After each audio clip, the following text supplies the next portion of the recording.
arts, lifestyle. SNS Online. I'm going to co-star with Marlon Brando. And she said, oh, darling, how lovely, Brandy Marlowe. I must tell Auntie Molly. Never heard of him. I love the fact that you and Ian McKellen were known as Shakespeare and soap. I know. It's beautiful. At lunch, Ian McShane, John Hurt, I said to Ian McShane, what's a gynaecologist? And he goes, I know what that is. You know when you have ordnance survey maps and they stick little flags in, that's a gynaecologist. What's your sort of preferred go-to space? Is it theatre or TV, or do you not have a preference? I think it's really usually the favourite go-to space is really the writing. She read my play, told me what was wrong with it, because she was brilliant like that, and then said, you need to go and work with Ayckbourn. And Alan said to me, Peggy tells me you can write. Would you write me a play? Our impression of the suffragettes, I think, has been skewed by these photographs, because press photographers always pick the prettiest girl, prettiest woman, best frock. And I think a lot of people have been misguided in thinking the suffragettes were just middle-class women kind of messing about at politics. And Britt Ekland turned and gave me a smile such as you have never seen.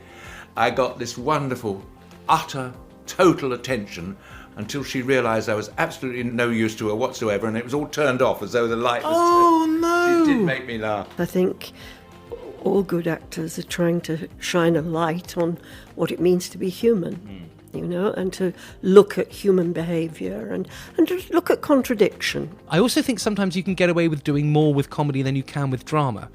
You know, because if an audience is laughing, then they're listening. How difficult would you say it is to leave a spouse during lockdown?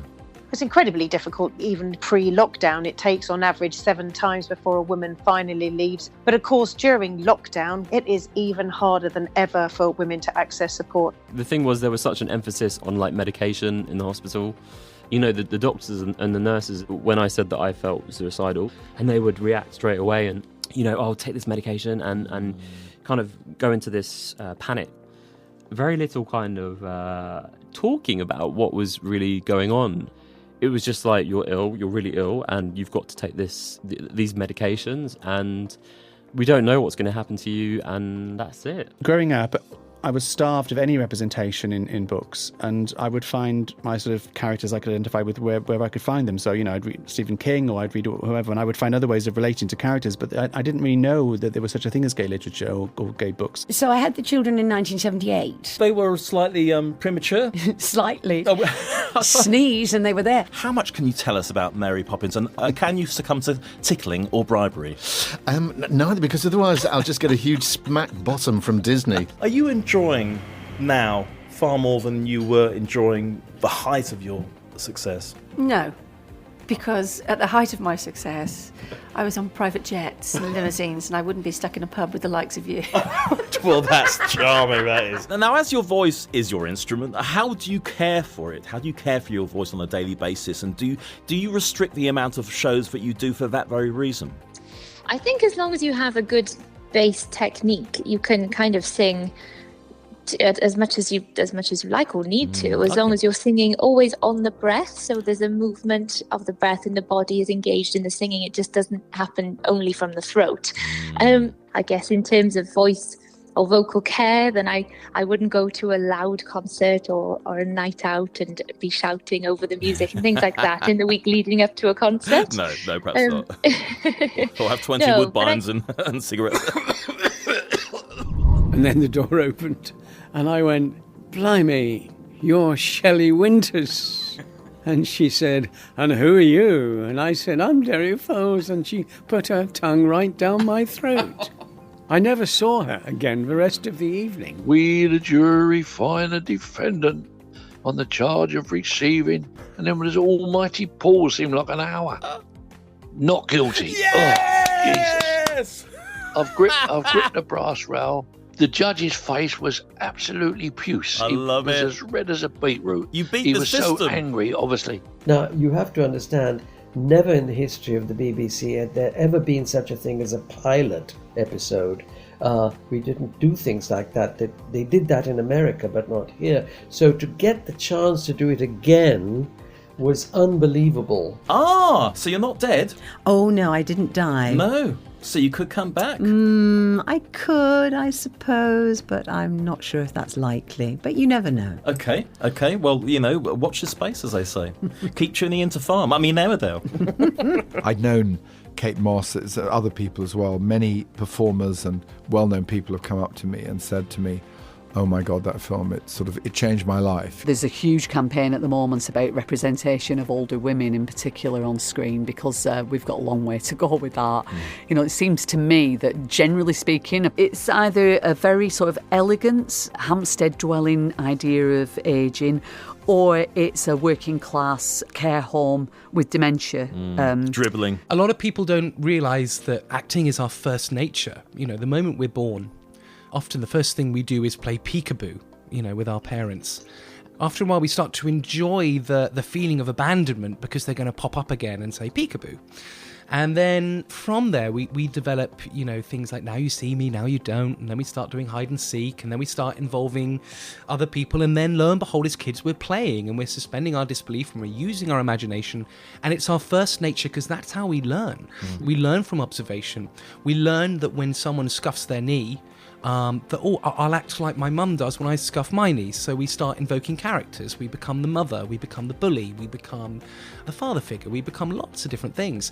And that's how human beings grow up. I thought to myself, well, if this is a twice-weekly programme and going on throughout the year, I should be editor.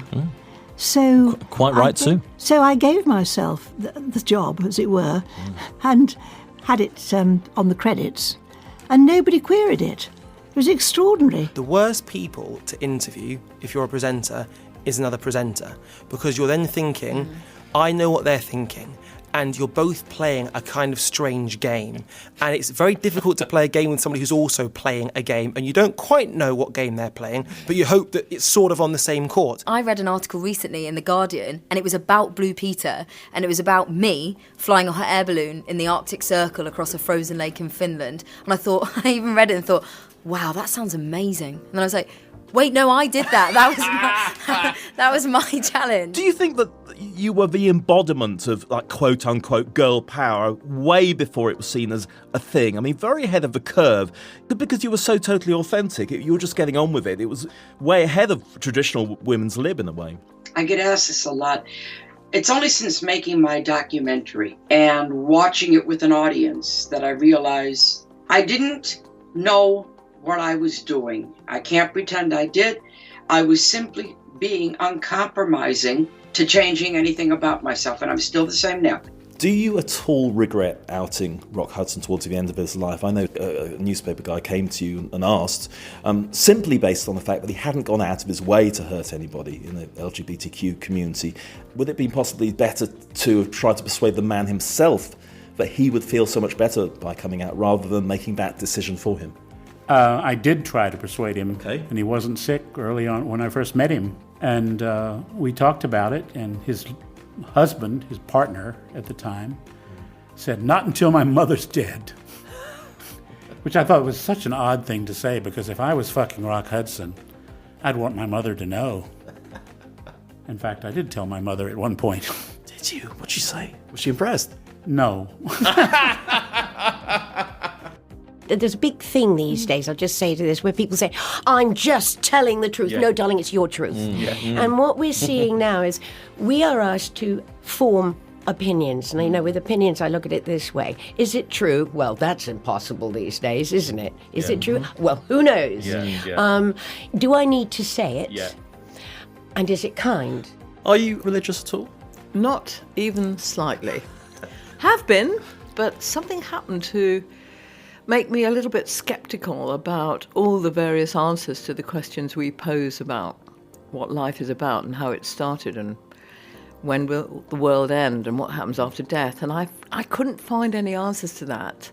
I once went on to a programme, and next to me there was quite fanatical Islamist, and in the audience there was an equally fanatical Zionist, and they started to get at each other. And after a while, I was asked my view, and I said, thinking people were going to throw things at me, if I were God, I think I'd ban religion. and I got a round of applause. I think a lot of people feel that way. You know, whether or not you have faith, what is happening in the name of faith is sometimes really evil. Lots of memories all this time. Bush House, of course. Let's talk about that. Yes, an incredible building. And my department insisted that we should sleep there overnight. The shifts encompassed a break in them overnight, 4 or 5 hours of nothing. What on earth are you meant to do? Well, they provided some beds in very inappropriate places. It was a good idea to provide the bed, but actually you must also provide the conditions in which to sleep in it, which they did not. And they were in the terribly cold rooms, always very uncomfortable, or they were in the dormitory. What a horrendous experience the dormitory was. It was like a hospital ward with individual cubicles with curtains around each bed, and a lady came and woke you up when it was your time and shone a torch in your eye. It wasn't her fault she was told to do this. Didn't she sort of shake your foot violently or something? She grabbed your foot to start with, to wake you up, and then blinded you with your torch. And then I got to the 17th floor, and you managed to get in through an open window. Yep, and I knew which door their suite was because there was a guard outside. Right. And he was drinking a coffee, and I waited until he had a call of nature. Yes. And the moment he slipped away, I ran, slipped in and knocked on the door, and to my amazement, Yoko answered. Right. And I just said, please, can I have an interview for my school paper? And she said yes. And she invited me in, and suddenly I'm face to face with John Lennon. Okay, Alex, I had noticed, as a strolling player as you clearly are, you brought your guitar with you tonight. I did bring my guitar. Are you going to give us a little ditty? Got a theory that I'm in love. So this heart, it beats for you. This mind, it's thinking of you most of the time. The sound of a choir filled my empty ears. This is a love that's true. Okay, Toby, we're going to do a Doctor Who mastermind for you. Are you up for the challenge? Yes, I have to say, because people say that I'm this expert on Doctor Who. I've never said I am. Finish the quote. I'm tired of being an outsider, Doctor. I'll give you a clue. It didn't go well. I want to go home? I want to go back to my own people. Okay, we'll give you that. We'll give you that. Oh, it's Romana, isn't it? No, it was Adric. Oh, yes. Who composed March... I'll start it so I'll finish. Who composed March of the Women? Ethel Smythe. Correct. Who wrote Stage Rights and is also appearing on SNS Online today? Naomi Paxton. Yeah! You. Me, sir? Yes, you. Who else is there? You down there, boy. What, me, sir? But I'm just a poor Dickensian orphan from Penny Farthing Lane, sir. Strike a light in the year of our Lord 1822, sir. If my name's not Van Dyke's Dick, sir. Yes, we get the idea. Don't milk it, love. So here's one. Go on then. Michelle Hussein, that marvellous presenter that is at the BBC, I am quoted in her book. She's written a book called Skills, and probably the thing that thrilled me more than anything this year is I went to the launch of the book, where not only was I the smallest, but I was also probably the least famous person in the room. It was just kind of politicians, the top brass at the BBC, and me, and she name-checked me. Oh, that's wonderful. And I was standing next to Claire Balding at the time, and I nudged Claire Balding in the room and I went, that's me, that's me. Boy, what day is it today, you underage, not altogether undecorative scallion? Why, sir, begging your pardon, sir, but it's Christmas Day, sir. All day, sir. Christmas Day? Yes, sir. And me and my 245 brothers and sisters haven't eaten for 5 years, sir. And I'd do almost anything for a threepenny farthing crotchet bit, Your Honour. Yes, well, we can discuss that later. So that's probably the most exciting thing in a pink book called The Skills, which is actually a very good book as well. About skills? About skills. Is it like holding your breath underwater and stuff like that? Because Michelle Hussein would be famous for that, wouldn't she? Stand-up comedy meets Alzheimer's and the upside of Hit Me. What do they call it in America? The elevator pitch. Yes. I suppose every comedian probably wants to write the show for Edinburgh that's a bit miserable. Okay. Because it just connects with what's on the inside of you. Try and make a joke about the thing that upsets you. Celebrating 15 years of shows, 10 as a podcast.